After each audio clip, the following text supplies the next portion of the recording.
உண்மையிலேயே ஜனநாயகத்துக்கு முக்கியத்துவம் இருக்கா? மக்களுக்கு நல்லது பண்றேன்னு இதுக்குள்ள வராது, உன்னை காப்பாத்திக்கிட்டு ஓடி போயிடு. படத்தை படமாக பாருங்கள்.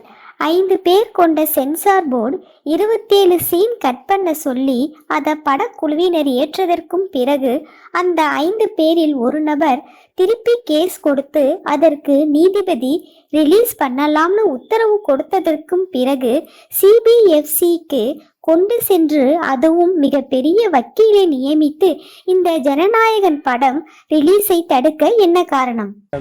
கடைசி படம் தானா மக்களுக்கு தெரியாதா இதில் எந்த அளவுக்கு அரசியல் இருக்கு என்று? காலத்திற்கு பதில் சொல்லியே ஆக வேண்டும். இந்த சென்சாருக்கும் பாரதிய ஜனதா கட்சிக்கும் எந்த சம்பந்தமும் கிடையாது. எந்த கட்சியும் எங்களுக்கு இதில் சம்பந்தம் இல்லை என்று சொன்னாலும் மக்கள் பார்த்து கொண்டு தான் இருக்கிறார்கள். திரும்பி போற ஐடியாவே இல்லை.